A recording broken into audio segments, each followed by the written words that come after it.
오늘은 붓다와 조르바 중에 누가 옳을까 하는 주제에 대해서 한번 해보겠습니다.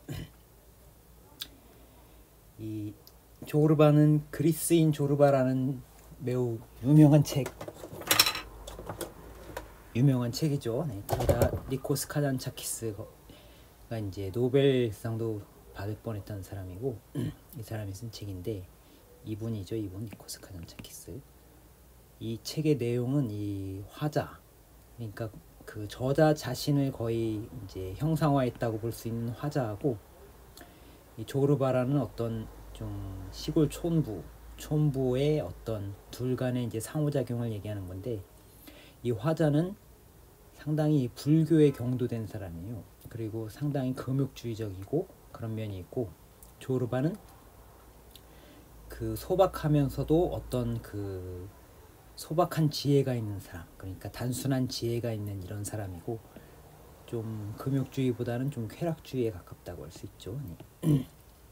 이런 사람인데 이 책이 제가 흥미롭게 읽었던 이유가 이 화자가 생각하는 내용들이 이 불교 믿는 사람들이 생각할 만한 그런 내용하고 굉장히 많아요. 그 불교인들이 생각하는 뭐 의문 뭐 이런 것들에 대해서 굉장히 그런 것들에 대해서 굉장히 좀 뭘까 깊이 있게 써놨기 때문에 책 자체가 굉장히 제가 볼 땐 굉장히 흥미롭게 읽었습니다. 그리고 예전에 읽었지만 어쨌든 우선 첫 번째 할 수 있는 게 정말로 욕망을 끊을 수 있는가. 이 주인공이 어떤 약간 금욕주의적인 성향이 있는데 근데 항상 의문을 하죠. 이게 욕망이란 거는 우리가 보통 현대인들은 본능이라고 생각을 하잖아요. 욕망을. 본능이라는 단어 그 자체에 벌써 이제 내 속에 깊이 내재해 있어서 어떤 끊을 수 없다는 그런 느낌이 벌써 들어있잖아요. 그 단어 자체에. 그러니까 본능이라는 단어 자체에 좀 실체론적인 그런 얘기인데, 어쨌든 과연 끊을 수 있는가. 근데 조르바가 그런 류의 이제 대한 대답으로서 하는 거라고 이게 볼 수 있는 게, 그 버찌를 먹었을 때 어떻게, 그러니까 예전에 버찌를, 그러니까 욕망에 대해서 어떻게 뭐 끊을 수 있는가 이런 거에 대해서 얘기를 하는데, 나는 옛날에 버찌를 너무나 먹고 싶었는데 그 버찌를 그냥 아주 질릴 동안 때까지 그냥 엄청나게 처먹었더니 그 다음부터는 이제 막 거의 뭐 몸에 탈이 날 때까지 먹었더니 그 다음부터는 버찌를 먹고 싶은 생각이 없더라, 이런 얘기를 하는 거예요. 그러니까 욕망에 대해서 이 얘기는 뭐냐면 욕망은 어떤 결단으로서 끊을 수 있는 게 아니다, 뭐 이런 얘기겠죠. 그렇죠? 그리고 이 사람이 한 얘기는 뭐 거의 뭐 트라우마를 줘가지고 끊을 수 있다, 이런 얘기인가? 아니면은 뭐 어쨌든 간에 이건 트라우마로 끊을 수 있다는 얘기라는 것보다는 어쨌든 결단에 의해서 끊을 수 있는 게 아니다, 어떤 그런 얘기 같아요. 그래. 그리고 근데 우리가 우리의 경험을 보면은 실제로 이런 질 때까지 뭐 이제 해놓고도 그 다음에 또 그렇다고 해서 또 안 하는 뭐 이런 건 아니잖아요. 또 왜냐면 질릴 때까지 버틸 먹어놓고도 그 다음에 또 나중에 또 몸이 아프게 먹어놓고서 안 먹어야지 하다가 나중에 또 먹고 싶다고, 그런 경우가 많잖아요. 그러니까 실제로는 이것도 사실은 이 개인의 경험을 통해서 뭐 일반화할 수가 없다는 얘기, 일반화가 안 된다는 얘기지. 일반화할 수 없고, 더 일반화할 수 있는 얘기는 실제로 권태와 멸망 사이를 왔다 갔다 하는 시계추 같은 게 아닌가, 인간은. 이런 얘기를 하죠. 이게 쇼펜하우어가 한 얘기 같아요. 그래서 권태와 열망 사이를 왔다 갔다 하는 시계추 같은 게 인간이다. 즉 욕망이 그냥 왔다 갔다 한다는 거지. 이거 버찌 먹고는 안 된다는 거지. 근데 불교에서는 무슨 얘기를 해요? 욕망을 끊을 수 있다. 근데 언제 끊을 수 있냐? 깨달음을 얻어야 하는 거야. 부처님이 얘기할 때는 욕망의 뿌리를 끊을 수 있는데, 그게 이제 수행할 때는 욕망을 끄는 건 아니지. 수행할 때는 그 쉽게 얘기하자면 이제 대학 입시 준비할 때 뭐 텔레비 다 보고 뭐 이런 거 해가면서 대학 입시 붙을 수는 없잖아요. 그러니까 수행할 때 그런 걸 끊는다고. 근데 그때 끊는 거는 이제 대학 입시일 때 참는 것처럼 눌러놓는 건데, 그 수행을 해서 완성을 해서 깨달음을 얻으면 욕망이 끊어진다 이런 얘기를 하시죠. 그렇죠? 근데 이런 얘기를 해도 이제 대부분의 회의론자들은 정말 아무런 욕망이 없는가 이렇게 막 의문을 제시한다고요. 네가 무슨 욕망이 없냐 뭐 이런 식으로 이 불교에 이제 깨달음이 얻었다고 해도 그런 게 없는가 이런 식으로 물어볼 수 있잖아요. 그렇죠? 그리고 왜냐하면 당연히 그런 질문이 할 수 있거든. 근데 그거에 대해서 이런 얘기는 왜 나오냐면 그 인간의 인식에 대해서 이제 잘 이해를 못해서 그런데, 욕망이란 것도 이제 불교에서 보면 행에서부터 나오잖아요. 행식, 행 다음에 식이 나오고 그 다음에 행식, 애취유, 뭐 오명행식, 명색, 육군, 촉수 이렇게 나오죠. 육군, 촉수 이렇게 나오는데 어쨌든 사랑하고 뭐 이런 게 나오는데 이런 게 다 어디서 나오냐면 행에서 나오는 행, 그쵸? 식 이전 거에서 나온다, 그쵸? 그렇기 때문에 욕망이란 거는 사실은 이 식에서 뿌리가 식, 행 이런 데 있기 때문에 우리가 생각하는 것, 쉽게 얘기해서 뭐 이 사람은 날씬하다, 저 사람은 뚱뚱하다 이런 판단을 내리는 거 있잖아요. 이런 판단을 내리는 거에서도 사실은 욕망이 들어있다고. 이 사람은 예쁘다, 저 사람은 못생겼다 하는 거 자체에도 욕망이 있는 거 아니에요? 그쵸? 그 마찬가지로 이건 젓가락이다, 뭐 이것은 젓가락이다, 저건 숟가락이다, 뭐 이런데도 아주 미세하게나마, 왜냐면 분별식이기 때문에 욕망의 뿌리가 다 있는 거예요, 여기도. 그러니까 만약 네가 무슨 정말로 욕망이 없냐 하고 물어본다면 그걸 완전히 그냥 하나도 없냐 이렇게 물어본다면 그렇다고 얘기할 수는 없겠지. 왜냐하면 분별하는데도 다 욕망이 들어가 있기 때문에 우리가 인식작용을 하는데, 이게 젓가락이고 저건 숟가락이고 이렇게 인식작용을 하는 것 자체가 욕망이에요. 그렇기 때문에 욕망이 들어있는 거기 때문에 그 완전히 그 살아있는 사람의 욕망이 완전히 그냥 완전히 절멸할 수는 없는 거고, 그 인식을 써야 되니까. 그럼 욕망이 없다고 하는 얘기는 무슨 얘기냐면은 그 누진통을 이렇게 그 깨달음을 얻었다는 얘기는 뭐예요? 그게 부처님이 얘기했을 때 깨달음을 얻었다는 건 누진통을 얻었다는 얘기. 누진통이 뭐냐면은 그 육신통이 있잖아요. 6가지의 신통력이 있는데, 그 중에 깨달음에 있어서 얻은 사람이 얻게 된 6가지 신통 중에 다 뭐 딴 걸 다 못 얻을 수는 있는데 누진통은 얻는다는 거예요. 깨달음을 얻으면 당연히. 이게 깨달음과 거의 똑같은 얘기인데, 우리가 생각할 때 깨달음을 얻었으니까 누진통, 글자도 이게 흐를 그냥 누수할 때 누자고 다할 진자예요. 그러니까 다 흐른 뭐 세는 게 다 했다 이런 뜻이니까, 우리 생각에도 욕망이 새는 거고 이게 완전히 다 했다 이렇게 이해할 수 있는데, 실제로 이걸 누진통을 뭐라고 얘기를 하냐면 설명을 할 때 원하면 마음대로 번뇌를 끊을 수 있는 능력 이렇게 해서 얘기를 하거든요. 원하면 마음대로 번뇌를 끊을 수 있다. 이렇게 설명을 해요. 누진통이 뭐냐 하면 원하면 마음대로 번뇌를 끊을 수 있는 능력 이렇게 설명하니까. 그러니까 이게 그 일관적이지.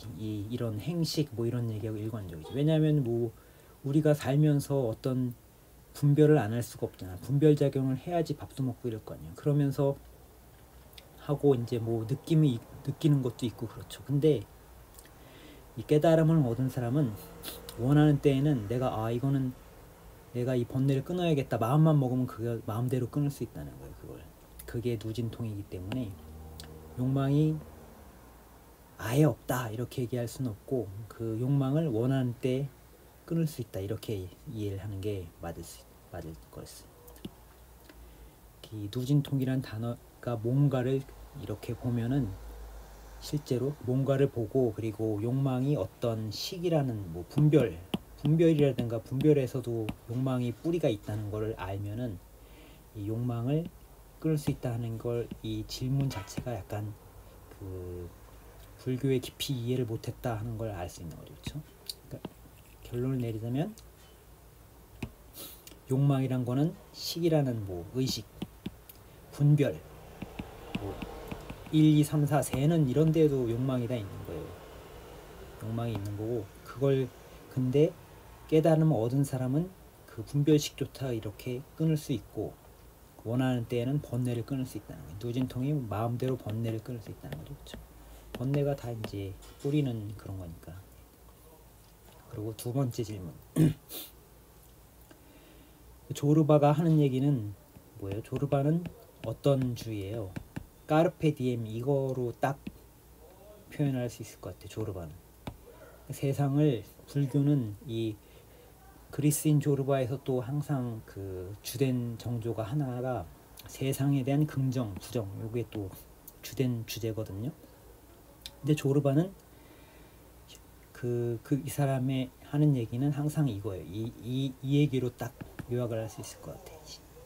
그 현재를 까르페 디엠, 그러니까 쾌락주의, 완벽한 쾌락주의라기보다는 이 현재를 어떤 향유해라, 이런 식의 얘기를 하는 사람인데, 그러니까 이게 무식한 사람, 그 촌부라기보다는 좀 지혜가 있는 촌부지 그래도. 그렇죠? 이제 불교에서는 이제 어떤 얘기를 하냐면, 실제로 이제 세상을 긍정하는가 부정하는가 이런 얘기는 사실 완전히 세상을 부정하는 사람들은, 어떤 도덕적인 무론자, 이런 불안가섭 같은 사람들은 그 우리의 행위가 사실 아무 의미가 없다, 이런 식으로 얘기를 하거든.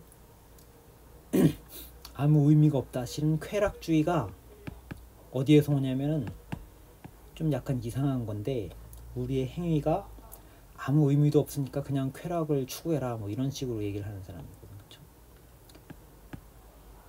그러니까 사실 근데 이 얘기도, 이런 얘기가 말이 안 되는 게, 사실 의미가 없으면 쾌락도 의미가 없어야지. 그럼 왜 이걸 추구해야 되냐, 이런 얘기는 여기서 도출이 될 수는 없는 거 아니에요. 그렇죠? 그러니까 의미가 없다 이런 얘기를 하는 건 아니라, 불교에선 이 육사외도 중에 하나인데, 불안가섭이. 그러니까 이런 식의 얘기를 하는 게 아니라, 부처님은 어떤 얘기를 하냐면, 세상에서 이제 장사하는 것도 인정.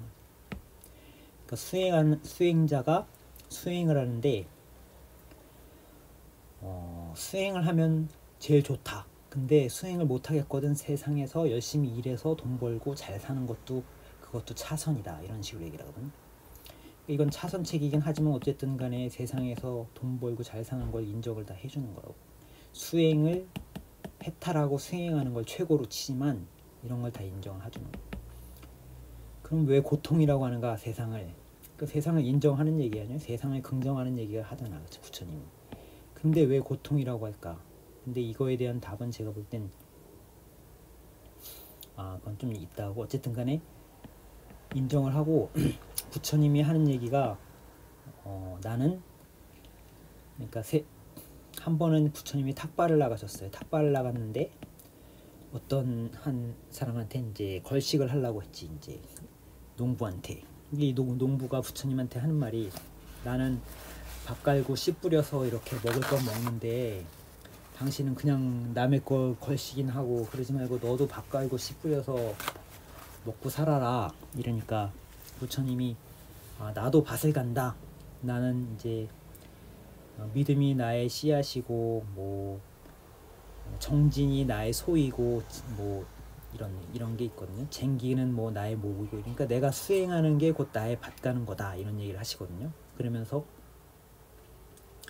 나는 이렇게 높고 고상한 삶을 산다, 뭐 이런 얘기를 하시는데, 이건 그러니까 이것도 마찬가지로 무슨 얘기냐면, 그 세간은 어느 정도 인정하는 거거든요. 그렇죠?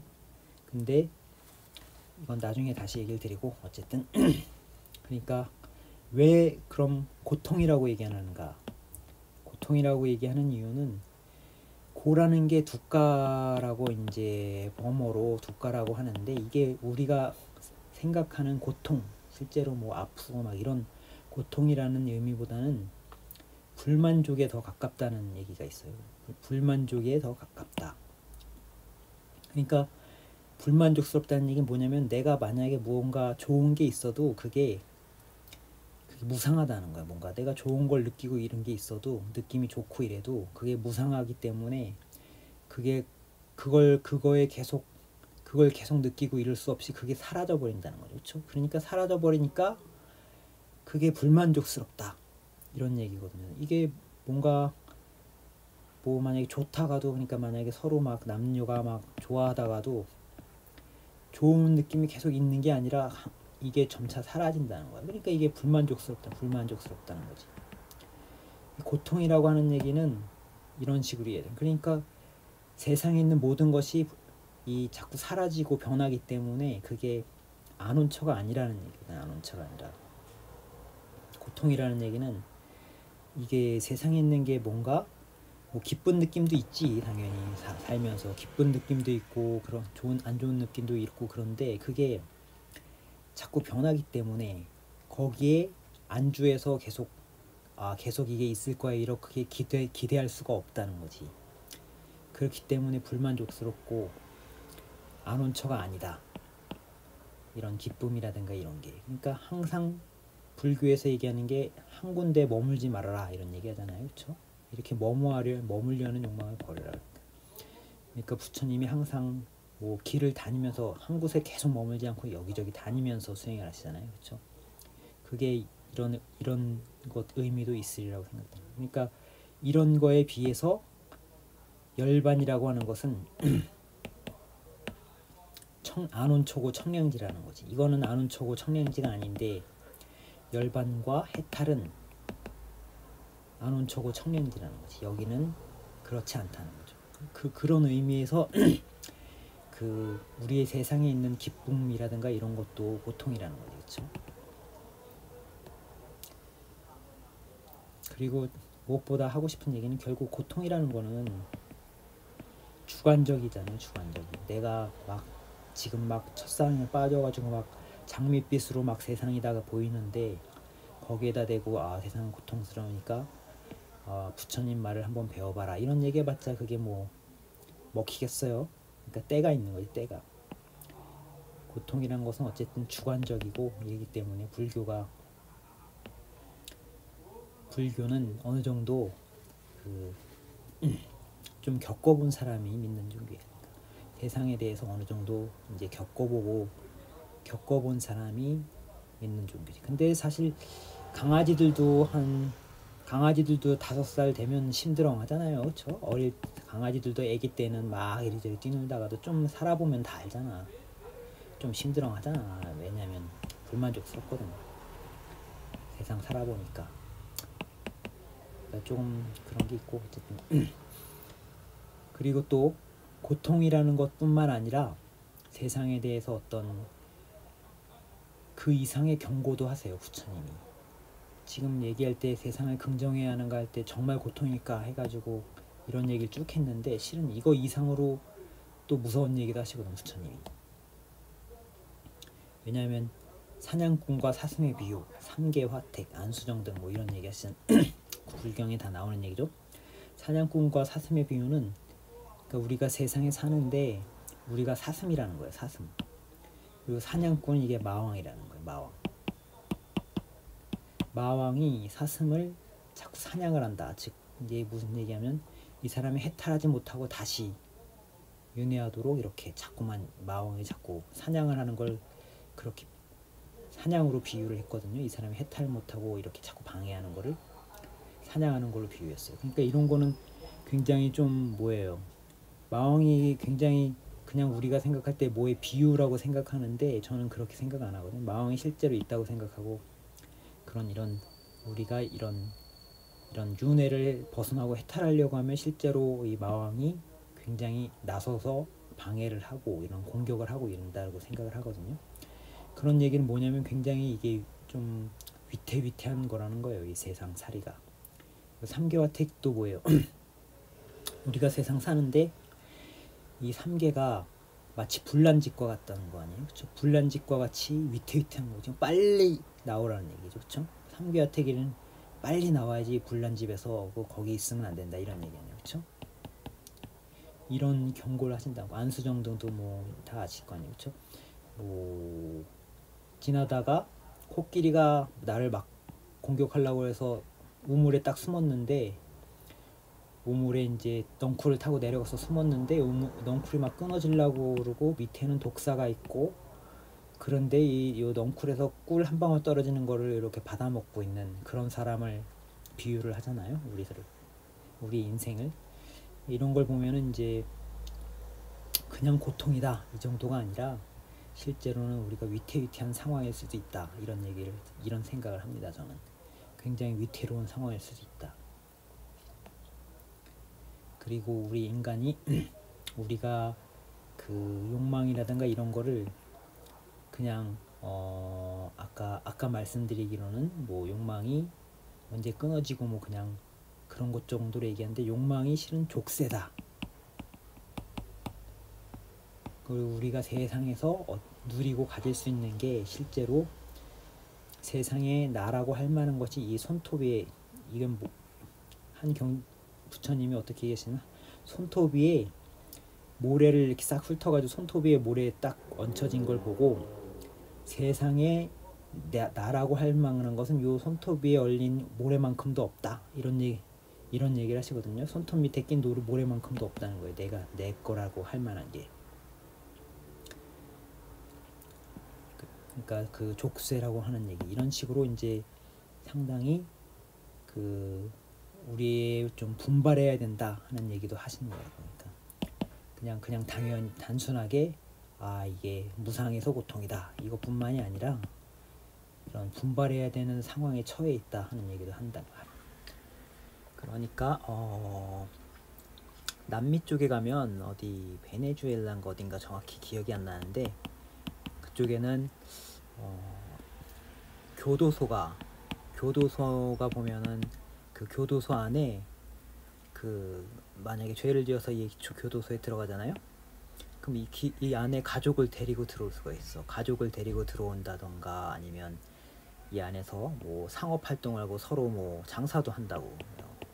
이런 식으로 교도소가 굉장히 특이한데, 장사도 하고 이 안에 가족도 데리고 들어올 수 있고 막 이 안에서 심지어는 막 안에서 뭐 마약도 거래한다고 막 그러는데, 하여튼 이런 식으로 이 교도소 안에도 어떤 일종의 사회가 구성이 돼 있대요. 그러니까 불교에서 말하는 어떤 세상에 대한 긍정한다는 게 제 생각에는 이런 좀 세상은 이런 좀 위태위태한 건데 어차피 여기서 못 나올 사람들은 이 안에서라도 잘 살아야 되겠죠. 그렇죠? 이 안에서도 잘 살아야 되는데 그 안에서 잘 사는 것보다는 밖으로 빨리 나오는 게 더 중요하다는 거예요. 부처님 얘기는. 그러니까 윤회에서 벗어나고 해탈하는 것, 해탈해서 밖으로 나오는 게 더 중요하다는 거죠. 만약에 이걸 못하겠거든 이 안에서라도 그거 잘 살아라 이런 얘기지. 그러니까 세상에 대한 긍정이 어떤 그 차선책으로서밖에는 불교에서는 이제 되지 않는다는 거죠. 그렇죠? 그러니까 어떤 이 좀 세상을 약간 위태위태하게 보는 이런 면이 있는 거죠. 하신다고. 그렇죠? 그리고 마지막으로 아까 말씀드렸죠. 이게 그 밭가는 사람의 밭가는 사람이 이제 부처님한테 너도 밭가라 했더니 하신 말씀이 이거예요. 믿음이 나의 씨앗이고 비며 이게 이거거든요. 부끄러움이 나의 쟁기 손잡이이고 노력이 나의 소이다. 이런 식으로 다 얘기를 하신다. 그러니까 부처님께서는 이런 식으로 그래서 나는 높고도 고상한 삶을 산다. 고상한 삶이라는 게 우리가 고상하다 하면 굉장히 비아냥거리는 단어로 많이 전락을 했는데, 여기서 부처님 고상하다는 얘기는 뭐 정신적으로 굉장히 고양돼 있다는 삶이죠. 그렇죠? 정신적으로 고양이 돼 있는 삶이에요. 정신적으로 막 이렇게 좀 떠 있는 삶. 요새 그러니까 부처님은 뭐 이런 게 지금도 이 상황도 어떤 거예요?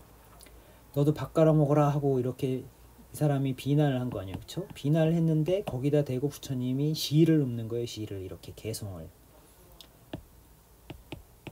부처님이 그러니까 그 농부가 걸식을 하는데 너도 밥 깔아먹고 살아야지 뭐 하는 거냐 막 이런 식으로 비난을 하니까 거기다 대고 부처님이 시를 딱 읊는 거예요. 이렇게. 그러니까 이게 바로 시가 딱 터진다는 게 뭐예요? 이게 정신적으로 어떤 이런 고양된 사람이기 때문에 이 시가 터지는 거예요. 시라는 거는 원래, 그러니까 저도 시 같은 건 평생 써본 적이 없는데 이렇게 조금 수행하고 이러면서 이렇게 여행 다니면서 이렇게 시가 저절로 팍 터지고 이러는 경험을 해본 적이 있거든요. 그러니까 여행 다니면서 이렇게 좀 자기적인 절제도 있어야 돼. 이런 게 있으려면 절제도 좀 있어야 되고, 어쨌든 간에 이렇게 시가 터진다는 거는 이게 막 글자로 막 이렇게 따지고 이러는 게 아니라 시상이 딱 떠오르는 거예요. 이렇게. 그러니까 고양된 삶을 살기 때문에 이게 힘든 건데, 어쨌든 그 부처님은 이렇게 욕망이라던가 이런 거에 얽매이지 않고 이렇게 하기 때문에 이렇게 고양된 삶을 산다는 거죠. 그러니까 이제 그 다시 다르게 말하자면, 어떤 이 세상에 대해서 뭐 긍정해야 되느냐 부정해야 되느냐 이런 얘기를 할 때 그 해탈을 추구하기 때문에 불교는 세상을 부정한다 이런 식으로 이해를 하기 쉽잖아요. 근데 그게 아니라 그 해탈을 추구하는 것을 지금 이 세상에서 하는 거 아니에요. 이 현생에서 하는 거 아니에요. 해탈을 추구하는 거. 그러니까 해탈을 추구하는 것 자체가 이 세상에 대한 긍정이라는 거지. 그런 의미에서 현생에서 어떤 수행을 하잖아요. 그렇죠? 수행을 하고 이렇게 열심히 수행을 한단 말이에요. 그리고 그래서 높고 고상한 삶을 산다. 이게 제가 볼 때는 이게 현실에 대한, 현생에 대한 긍정 아니에요? 이게 현생을 어떻게 살아야 되느냐, 굉장히 노력하는 분 아니에요. 부처님은 정말로 힘들어서 노력하고 뭔가 목표를 가지고 하는 거예요. 자신의 삶을 어떤 굉장히 높은 목표를 설정하고 그걸 위해서 굉장히 노력을 하잖아. 그게 약간 이제 방향이 다르고 하다고 해서 이게 그 현실을 부정한다 이렇게 볼 수는 없을 것 같아요. 제 생각엔 이것이 바로 수행이, 바로 현생에서 수행을 한다는 것 자체가 바로 현생을 제일 유용하게 쓰는 것이기 때문에, 이게 현실에 대한 뭐 속세에 대한 현실에 대한 긍정 부정 요 논리로 딱 둘로 나눌 수가 없다 이렇게 생각합니다. 그 얘기를 좀 하고 싶었고, 어쨌든 한번 한번 읽어보시고요. 오늘 마치겠습니다.